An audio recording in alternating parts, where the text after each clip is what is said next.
ಹೊಸದಾಗಿ ನಿಮ್ಮ ಮನೆಗೆ ಸೊಸೆಯಾಗಿ ಬಂದ ಹೆಣ್ಮಗಳಿಗೆ ಅದನ್ಯಾಕೆ ಮಾಡ್ದಿ, ಇದನ್ಯಾಕೆ ಮಾಡ್ದಿ, ಅದನ್ಯಾಕೆ ಕೆಡಿಸಿದಿ, ಇದನ್ಯಾಕೆ ಮುರಿದಿ,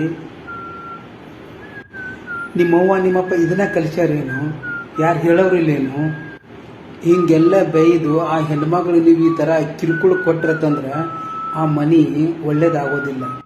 ಆ ಹೆಣ್ಮಗಳಿಗೆ ನೀವು ತಾಯಿ ಸ್ಥಾನದಲ್ಲಿದ್ದು ನೋಡಮ್ಮ ಇನ್ನೇನು ಹಿಂಗೆ ಮಾಡಬೇಡ, ಇದೊಂದ್ಸಲ ಮಾಡಿದಿ, ಇನ್ನು ಚೆಂದಾಗೆ ಮಾಡ್ಕೊಂಡು ಹೋಗು, ಸುಧಾರಿಸು ಅಂತ ಹಿಂಗೆ ಹೇಳಿದ್ರತ್ತಂದ್ರೆ ಆಕೆ ಎಷ್ಟು ನಿಮ್ಮ ಮೇಲೆ ಪ್ರೀತಿ ವಿಶ್ವಾಸ ಕಾಳಜಿ ತೋರಿಸ್ತಾಳತ್ತಂದ್ರೆ ಹೆತ್ತ ತಾಯಿಗಿಂತ ಹೆಚ್ಚು ನಿಮ್ಮನ್ನು ಚೆನ್ನಾಗಿ ನೋಡ್ಕೊತಾಳೆ.